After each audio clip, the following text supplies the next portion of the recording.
Doctor अर्चना जिंदाबाद जिंदाबाद जिंदाबाद, विप्र सेना जिंदाबाद जिंदाबाद जिंदाबाद, ब्राह्मण एकता जिंदाबाद जिंदाबाद जिंदाबाद ब्राह्मण एकता जिंदाबाद जिंदाबाद जिंदाबाद। जब जब ब्राह्मण बोला है, सिंहासन बोला है, जब जब ब्राह्मण बोला है, राज सिंहासन बोला है। अर्चना दीदी जिंदाबाद जिंदाबाद जिंदाबाद सोमेंद्र शर्मा जिंदाबाद जिंदाबाद, विप्र सेना जिंदाबाद जिंदाबाद जिंदाबाद अर्चना शर्मा जिंदाबाद जिंदाबाद जिंदाबाद। मैं आपकी बहुत आभारी हूँ क्योंकि आपने समाज के प्रतिनिधि होने के नाते जिस प्रकार का मेरा अभिनंदन किया है, उससे साफ पता चलता है कि आपको हृदय के अंतःकरण से बहुत ज़्यादा खुशी हुई कि सरकार में मुझे पद मिला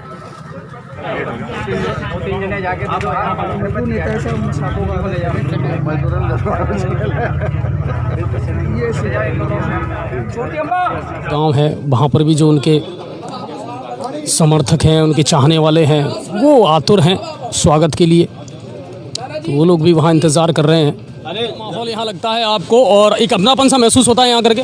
बिल्कुल, यहाँ बहुत ही अपनापन महसूस होता है और विशेषकर यहाँ के जो लोग हैं, विप्र समाज के हों चाहे सर्व समाज के हों, सबका एक विशेष प्रेम और एक तरह से अनुराग यहाँ प्रतीत होता है। और इस क्षेत्र की खासियत भी है यहाँ कि यहाँ जो भी मेहमान आता है उसका स्वागत दिल खोल करके किया जाता है, तो मैं हमेशा अभिभूत हो जाती हूँ यहाँ करके। और ब्राह्मण समाज ने तो हमेशा यहाँ पर जिस प्रकार के आयोजन किए, सकारात्मक संदेश पूरे समाज में दिया है, तो मैं बहुत आभारी हूँ कि आज जब मैं करौली जा रही थी तो उस समय इन्होंने अपना समय निकाला, मेरा अभिनंदन किया, मेरे सौभाग्य के लिए मैं समझती बड़ा सौभाग्य। समाज कल्याण बोर्ड की अहम जिम्मेदारी मिली है, गरीब आदमी का, आम आदमी से जुड़ा हुआ महकमा है, कितनी बड़ी जिम्मेदारी मानती हैं और क्या विजन है इसको लेकर के? देखिए, इसका समाज कल्याण का तात्पर्य है कि सर्व समाज इसमें आता है और सर्व समाज का मतलब संपूर्ण जो हमारे राजस्थान की जनता हो, उसको कोई भी आवश्यकता हो, किसी प्रकार की कोई हेल्प चाहिए हो, तो हम सरकार के माध्यम से उसे सुलभ करवाने के लिए काम करेंगे। समाज कल्याण बोर्ड का दायरा जो है उससे आगे भी आप काम कर सकते हो, क्योंकि आप कोऑर्डिनेट कर सकते हो डिफरेंट डिपार्टमेंट्स के साथ। तो मैं समझती हूँ कि मुख्यमंत्री जी ने एक बहुत बड़ी जिम्मेदारी मुझे दी है और हमें इसका निर्वहन भी बहुत गंभीरता से करना पड़ेगा, क्योंकि केंद्र की मोदी सरकार ने समाज कल्याण विभाग पर ताला लगा दिया और मुख्यमंत्री जी ने इसको पुनर्जीवित करके एक संदेश दिया है कि लोकतंत्र में समाज कल्याण से बड़ा कुछ नहीं होता, कि सरकारों की जितनी भी वेलफेयर स्कीम्स हैं वो जनता तक पहुंचनी चाहिए। और इस सोशल वेलफेयर बोर्ड का तात्पर्य ये है कि समाज के लिए बनी सभी योजनाओं को समाज तक, लक्षित वर्ग तक पहुंचाकर उसे लाभान्वित किया जाए। कांग्रेस की प्रमुख वक्ता आप रही हैं, लंबे समय से कांग्रेस को स्थिति आई है, मगर अभी जो मौजूदा हालात है कांग्रेस को लेकर के, 5 राज्यों के जो चुनाव परिणाम आए उसके बाद में क्या लगता है कि एक बहुत गहराई से रिव्यू करने की आवश्यकता है कांग्रेस को? देखिए, जीत हो या हार हो, वो हर बार सबक सिखाती है और उसका मंथन होना चाहिए।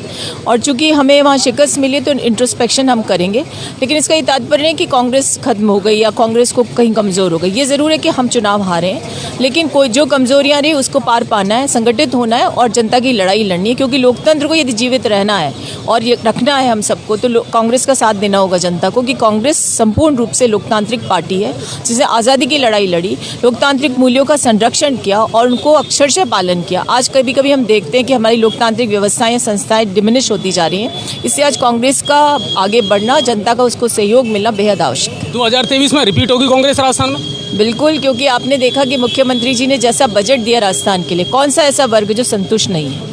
कर्मचारियों को ले लीजिए, महिलाओं के सशक्तिकरण के लिए उन्होंने जो स्मार्टफोन्स देने की बात की है, कोई सोच ही नहीं सकता कि 1.5 करोड़ महिलाओं को स्मार्टफोन्स मिलेंगे जिसके माध्यम से वो अपने कार्यों को संचालित कर सकेंगी। ओल्ड पेंशन स्कीम को जारी करके उन्होंने जिस प्रकार से कर्मचारियों को सौगात दी है, और जो काम केंद्र सरकार को करना चाहिए तो मुख्यमंत्री जी ने किया, नहीं, रूरल एम्प्लॉयमेंट योजना मनरेगा के बाद उसको ला करके अर्बन एम्प्लॉयमेंट योजना के माध्यम से, यानी कि जो बेरोजगार शहरों में रहते हैं उनको भी रोजगार मिलेगा। तो ऐसी बेहतरीन योजना, चिरंजीवी स्वास्थ्य बीमा योजना, आज कहीं भी यूनिवर्सल कवरेज नहीं है हेल्थ स्कीम का, उसको राजस्थान की सरकार ने लागू किया। उसके साथ ही एक्सीडेंट का भी बीमा कर दिया। तो मैं समझती हूँ कि इन चीज़ों को जनता देख रही है और जिस प्रकार से कोविड काल में सुशासन देकर के राजस्थान ने प्रतिमान स्थापित किए हैं, यहाँ की कहीं भी जनता को ऐसा महसूस नहीं हो कि उसके घर में राशन नहीं, कोई भूखा नहीं सोया। जो संकल्प है उसे पूरी तरह से किया है, तो मैं मानती हूँ कि जनता साथ देगी और पूर्ण बहुमत के साथ हम राज में आएंगे। विप्र सेना का जो हमेशा से आपसे लगाव रहा है, जुड़ाव रहा है, अच्छा काम कर रही है विप्र सेना और कहीं ना कहीं समाज के संगठन के लिए अच्छा काम कर रही है? बिल्कुल कर रही है। विप्र सेना सिर्फ ब्राह्मण समाज के लिए काम नहीं करती, सर्व समाज के लिए काम कर रही है और हर व्यक्ति का कर्तव्य होना चाहिए समाज में पीड़ित जो भी हो उसके लिए हम आगे बढ़ करके काम करें। विप्र सेना बहुत अच्छा काम करे, सिर्फ यही नहीं पूरे राजस्थान में इनका विस्तार हो चुका है और इनके साथ युवा जुड़ करके जिस प्रकार से काम करे वो सारे सर्व विप्र समाज के लोगों को बड़ों को साथ में लेकर के करें। बहुत बड़ा कह सकते हो अचीवमेंट है हम लोग। चलिए, नए पद के लिए हमारी ओर से भी आपको बहुत बहुत शुभकामनाएं। तो ये थी कांग्रेस की प्रखर वक्ता और समाज कल्याण बोर्ड की अध्यक्ष अर्चना शर्मा जी, जिनका स्वागत किया और आप सभी का बहुत बहुत धन्यवाद, बहुत बहुत शुक्रिया।